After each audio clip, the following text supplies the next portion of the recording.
So I'll tell you what, yeah, that headlight could be tipped back just a little bit, come up just a little bit. I'll have to do that at some point this week. This is really the first time I've rode this bike at night.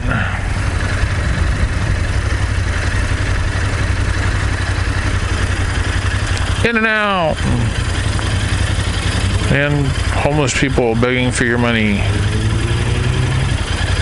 in exchange for squeegeeing your windows. At least he's offering to do something. That's kind of cool.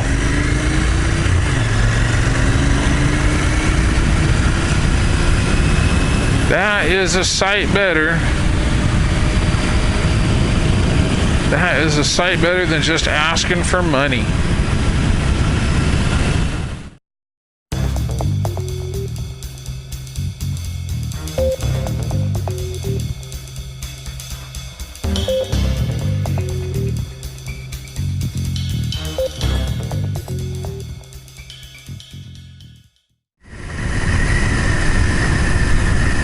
So I just felt like riding for the heck of it today.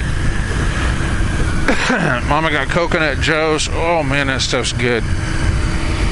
Had some Coconut Joe's and then just jump on the bike and go for a short ride around a little bit. Thought I'd roll some footage and tell you guys about a couple of things while I'm doing it.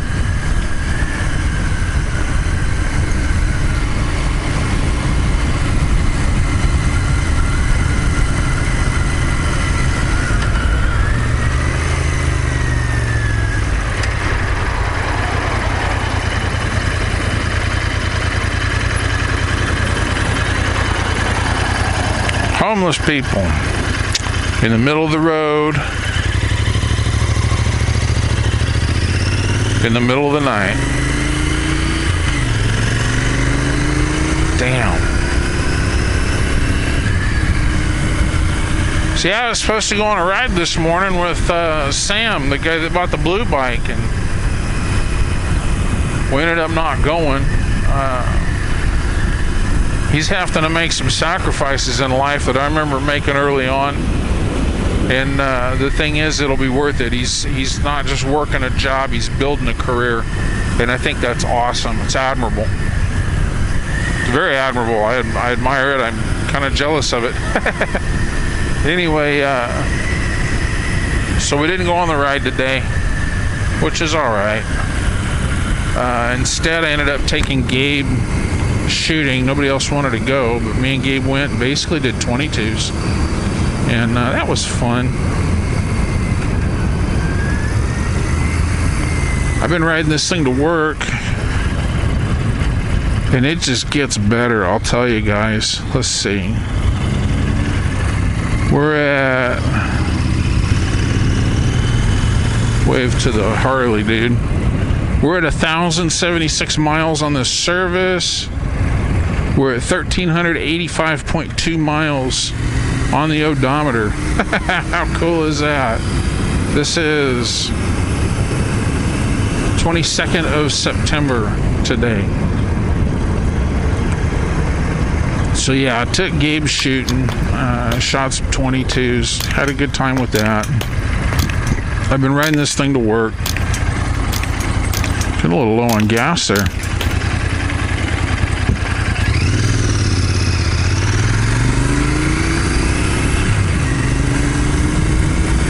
Been riding this thing to work. Didn't get to ride it this morning. Just got done with dinner and felt like going for a short ride around town and kind of wanted to talk about something real quick. I need to quit doing that. I'm hand signaling and it's nighttime. There's no way they can see that. I don't know what it is about the night air. I can hear the exhaust a lot better than I usually can. Yeah, a turn signal, brother. A turn signal is a really nice thing. It lets me know that you're doing stuff. Anyway, what I wanted to talk about real quick is another motorcycle ride that's coming up this next weekend. It's the Distinguished Gentleman's Ride. You go back and watch the 2017 ride video. I kind of screwed up the footage on the 2018 ride, but I still have it. I just haven't just haven't done the video. I talked about doing the video a few times and just haven't done it. I should have done it. Anyway, it's kind of late now. Next weekend is the 2019 ride. I'll be honest, I haven't wanted to go. And if you're not familiar, I want to go, but I don't want to go. If you're not familiar with the Distinguished Gentleman's Ride, what it is everybody dresses up in their Sunday best, get all dapper and pretty, and ride classic motorcycles or classic style motorcycles and raise awareness for men's health issues. By men's health issues, what I'm talking about is like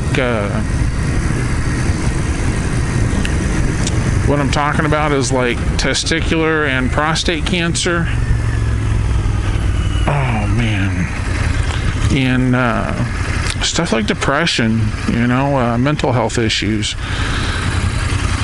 So on the first one, if you are in your mid to late 30s or pushing on past that, and you haven't thought about it, you need to grab a hold of yourself down there and grope around a little bit, guys.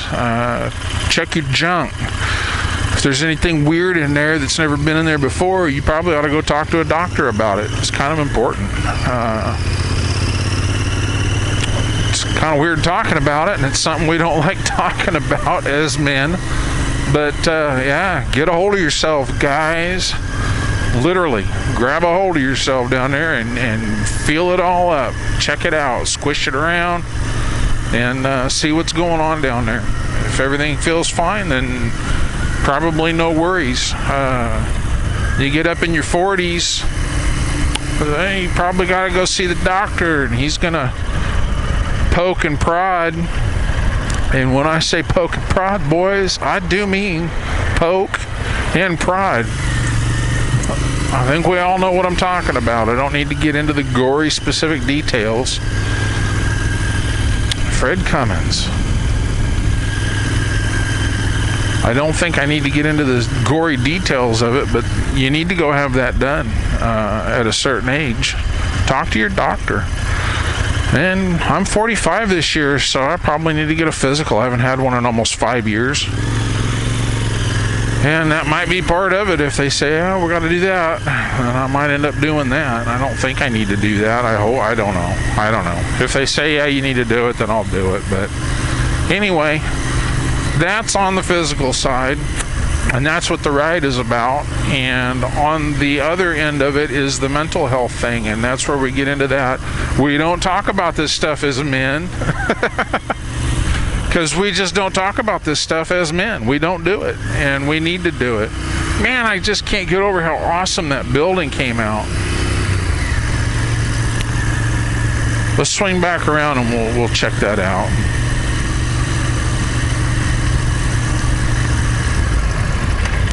I actually showed that pretty heavily in another video.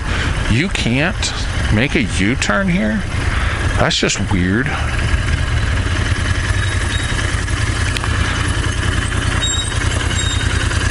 Wow, the light actually changed for me.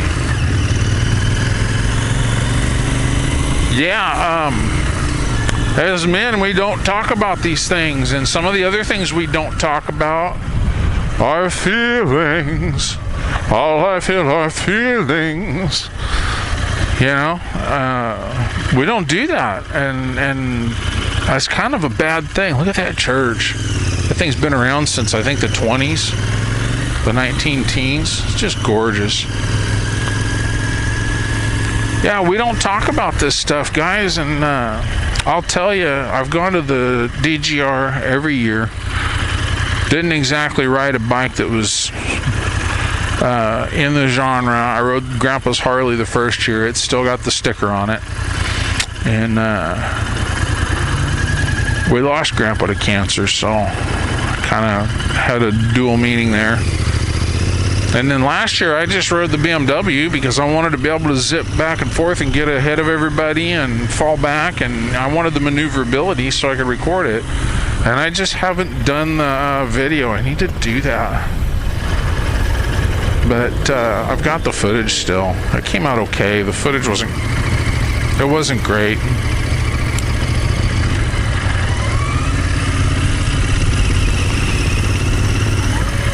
Wasn't that good for 2017 either.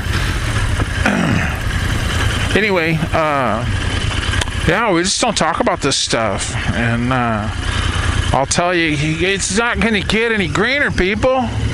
Ugh.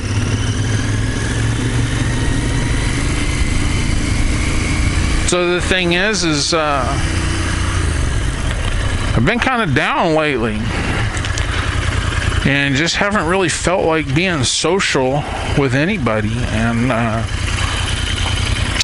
you know, it's not really one of those great mystery type of things. I know what's going on. I know what's got my knickers in a bunch. I know what's got my knickers in a bunch. And it's kind of just get over it, because you can't change it right now. Not yet, anyway. But just haven't wanted to be around people, so I kind of wasn't going to go. And I still might not go, but I went ahead and I registered. I put my donation in. I haven't promoted it as heavily this year as I normally do. I usually push it pretty hard. I don't know. Anyway, I think it's a really good cause. Raise awareness, get guys talking about it, get guys doing the things that we need to be doing, and handling our business while we're handling our junk. Oh man, more homeless folks. I'm kind of cruising Chester, and on a Sunday night, that's, well, nobody cruises Chester anymore, I don't think. Unbelievable what they're doing here. Anyway, yeah. As guys, we need to talk about our stuff with somebody. I wasn't going to go to the ride at all. I started talking to Gabe. Kind of telling him what I was upset about, what's going on in my life that I'm looking at.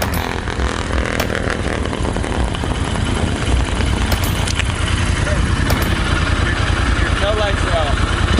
Really? You don't have nothing. I ride, so I'll just, there it goes. But you don't have a running light. Thank you. Yeah. Nice bike. Thanks.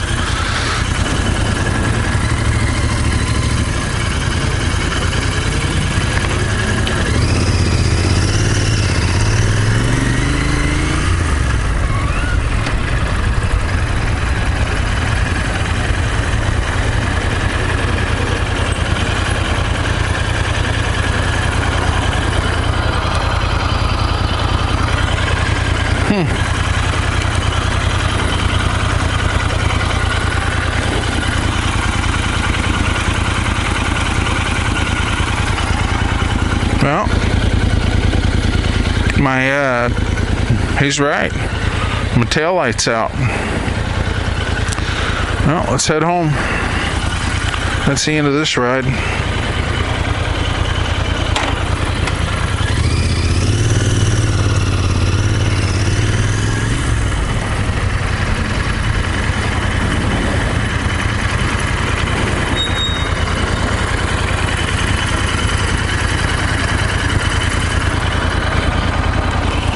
Yeah, my brake light works, but my running light's out. Well, there you go. Pushing 1,400 miles, and the taillight's out. I have no idea how long it's been like that either.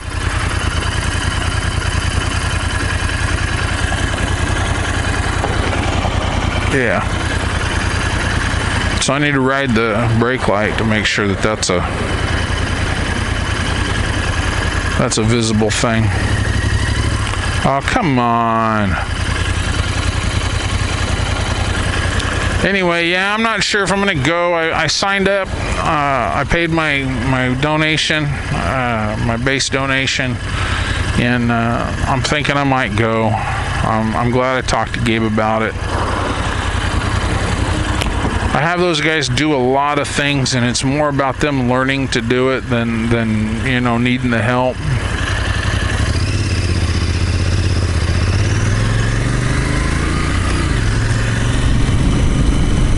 Yeah. I'm riding the brake pedal, but I'm not actually doing the brake. So that ought to get me home.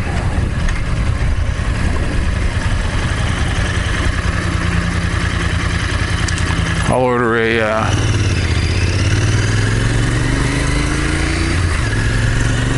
order a new bulb. I'm sure it's the bulb. Ambulance. Ambulance!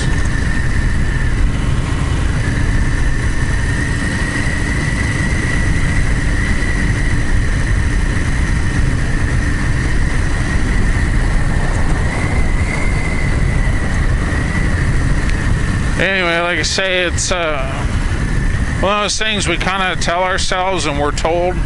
You don't share, you don't cry, you don't wince, you don't minge, you don't do any of that stuff. And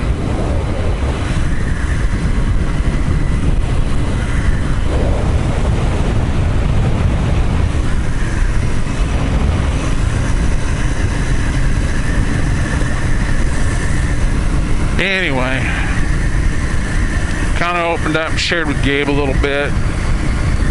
Tell you guys, if you're a dad, especially if you've got a son, you don't need to sit there and cry like a little girl about it. See, that's one of the things we tell ourselves, we tell each other. That makes it so darn hard for us to share about things. You don't have to, you don't have to make it the end of the world, but it's important to have somebody to talk to and share things with. And if you got older boys, maybe you talk to your boys about it. Let them know that you value their opinion, that you trust them, and let them know that it's okay to open up and talk about this stuff. Does it mean you lay down and quit and you die? No. And you teach them that too, This stuff gets the better of you sometimes, and this stuff gets the better of you, and the thing is, you can't let it win. You just can't let it win. And it's good for them to see that, hey, Dad wasn't this paragon of endless strength and perfection and reason, and never had an emotional upset at all. I'll tell you, time at Grandpa's, my Grandpa Frank was in the hospital, and he had lymphatic cancer, and they were treating him for it with chemotherapy.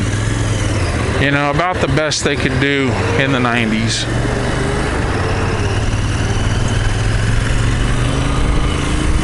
They were doing the best they could for him in the 90s, But they were burning him to death.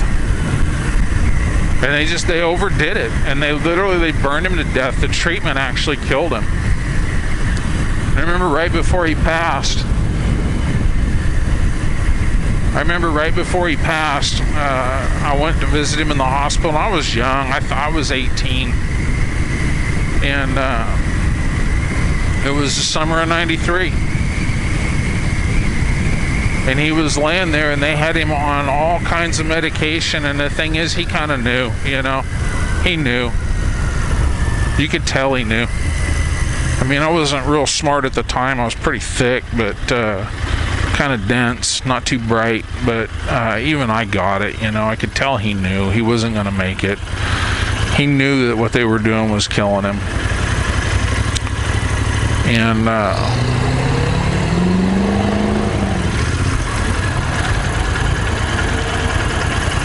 he knew what they were doing was going to kill him.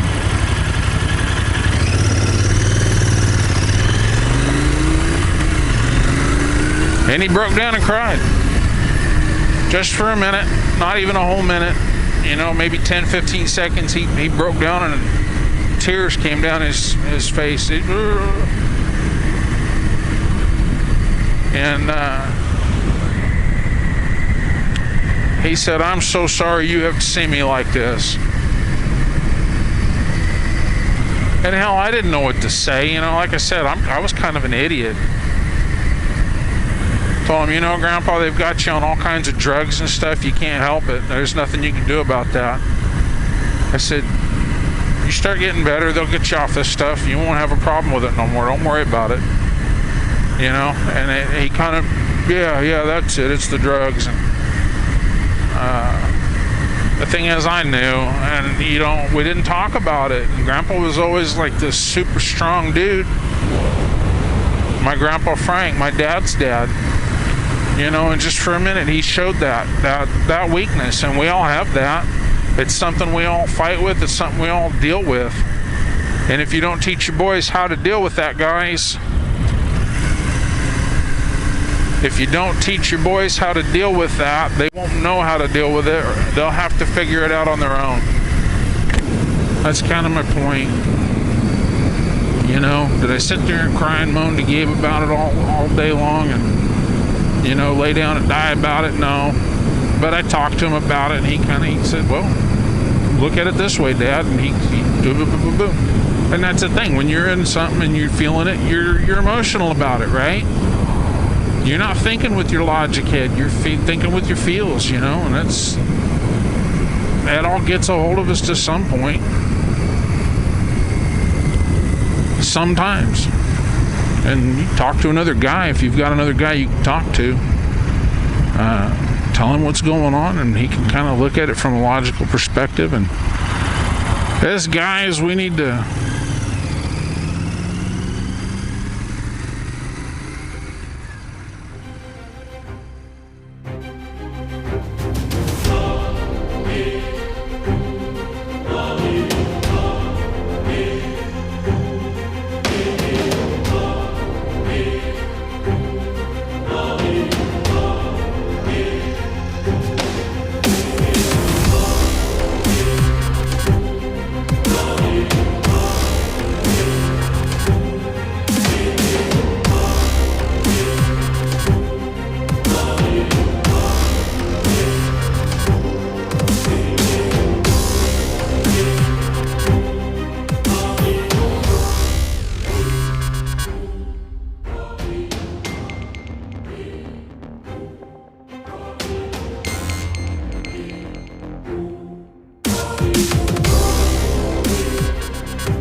man, and that has a distinct odor to it. Ugh. My head wrap thing needs to be washed. Anyway, yeah, if you've got a distinguished gentleman's ride near to you, see about joining on and riding it. And if not, think about putting one together. They're kind of cool. It's a lot of fun.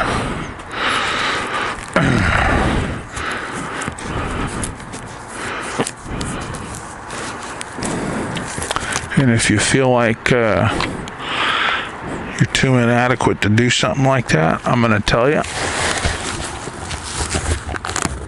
you're not.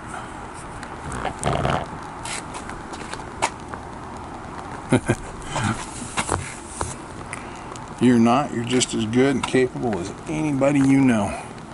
You can do it too. And if anybody wants to trash you for it, hell with them, man. You're doing a charity thing. Who's gonna trash you for that? Anyway. Well, oh, they're closing up. Yeah, I'm gonna put some dual lock. That's pretty straight up and down right now, but I'm worried that it's loose. It's not. I'll look at the footage. We'll see where we're at.